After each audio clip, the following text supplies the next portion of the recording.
Hi, this is Claire again, and I was asked by some of you to do a video on the playing cards and reading the playing cards, and I will do it as I know it. Of course, there are many different traditions, and there are many ways, and often they are not very the same. You know, one system says this, one system says that, and this was something that hindered me to learn these cards also for a very long time. My moment was when I was at a party. There were older folks, and one of the older ladies said to me, "Well, I heard you read the cards. Couldn't we read the cards now?" And it was like, "Oh, there are no tarot cards here, so I can't read the cards for you." And this was a moment when I thought, that's not how it should go on. Because I'm a reader, and if someone asks me, I don't want to be so dependent on tarot. Of course, I also read the Lenormand cards, but they were not there either. They just had playing cards there. And so this was initially a moment for me to say, okay, I will learn it. And I will somehow get a way through all the systems, through all these... Yes, there's different styles to read them, which are often really the opposite one of each other. So, yes, I made it somehow. Of course, you need to exercise a lot. You need to find out many things in practice. But now it works. I have my system, and I would like to share it with you. Yes, first of all, if you are into tarot, then you might know many things about playing cards, even if you don't know it yet. So I will show you.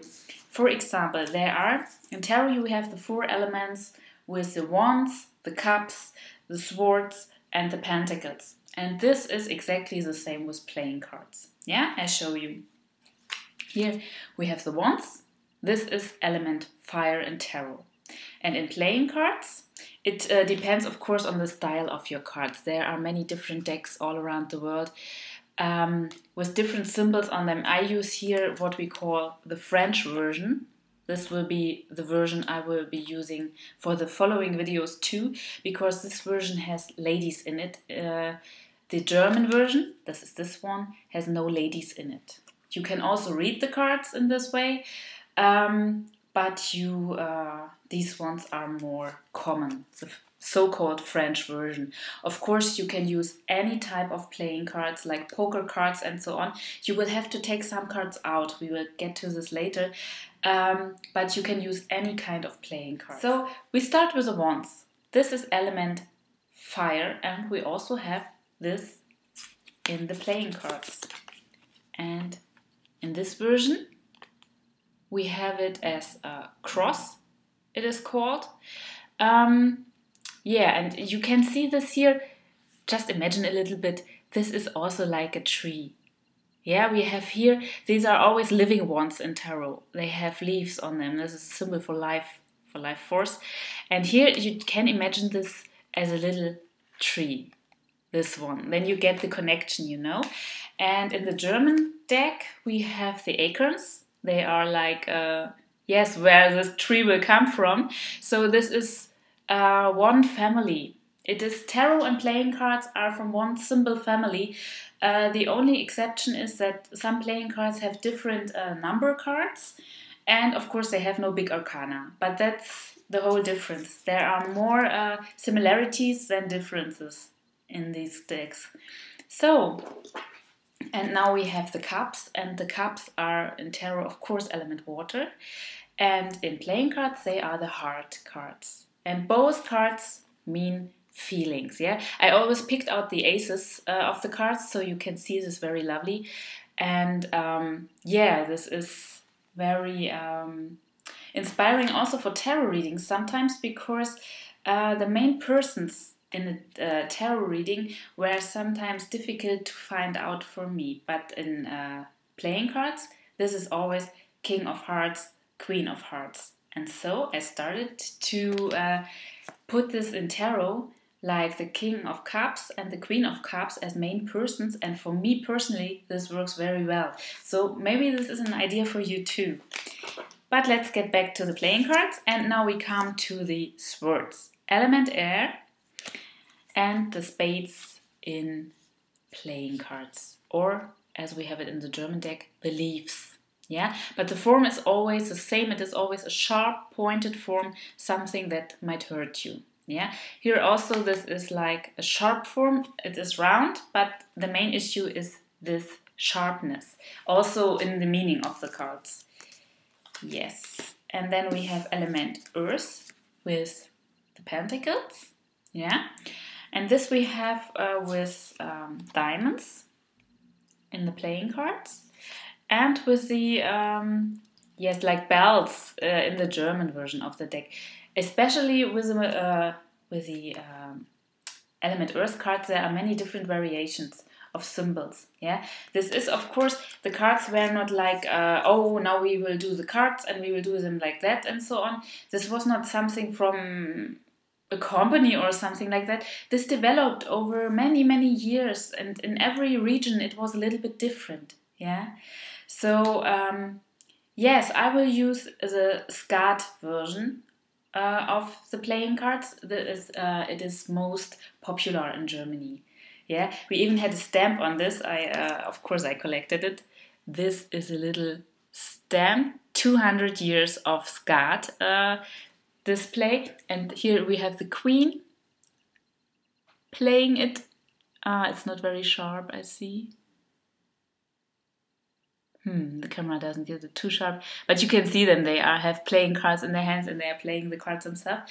Because the Skat as a game came out 200 years ago, so this was a stamp in honor of that. So the main thing about the Skat cards is we have aces, we have a king, a queen, a knave, and we have the numbers 7 till 10. Yeah, just 7 till 10. This makes the reading easier in many cases, because there are, of course, styles of reading from the number cards 1 till 10. And I know from clients from Spain and from Italy that they have reading styles from 6 till 10, the numbers. So this can be very different, but these are the styles I heard of. Maybe you know more about it, but this is what I heard of. It is the 6 till 10, the 1 till 10, and what we will be using here is the classical Skat way of reading the cards. It is the number 7 till 10. And to explain this a little bit, I will pick out some cards that you have a first glimpse into it. And if you have the cards here, the number 7, 8, 9 and 10, you can, just as a general thought, you can say the 7 is always the smallest one of an element. Yeah, the 8 is quite stable. You know, it is a number that is very balanced, so to say. The number 9 is, just for a feeling for the cards, is you almost get it, but it can be also very grave. The 9 is also a magical number, so this is a card that always has a quite deep impact, especially this one. This is the most negative of all, so I will put it out of the picture now. And the number 10 is like the 10s in tarot. It is fulfillment of that number, fulfillment of that element. Yeah, so these are just the sorts around the cards, so you know the structure, you know the symbols of the cards and their links to the 4 elements. And in the next videos we will go on and we will start to have a look at the classical meanings of these cards. One last thing, it is very important that you know this because there are many people who are quarreling about it. And this is the cross cards. Yeah. Many people think they are negative cards. There are different styles to read them, and some styles, they read the cards like, this was what I heard in my childhood too, but in my reading practice it didn't turn out to be correct. When I was a child I heard it like, the heart cards are best, the diamond cards are good, And because of their blackness, yeah, it was like the red cards are always good, the black cards are always bad. And because of their blackness, the cross cards are not so good, and these ones are downright evil, so to say. Yeah, and this is not true when you have a deeper look at the meaning, because as we had it, I'm searching for my ace. Yes, here it is. Because from tarot we know that these cards, okay, they might be black, okay, but it is element fire, it is warmth, it is energy, it is creativity and strength. So these can't be negative, yeah? And in many descriptions of the decks, you read the cross cards very, very negative. This is like, oh my god, they are almost spades, you know? And this is simply not true.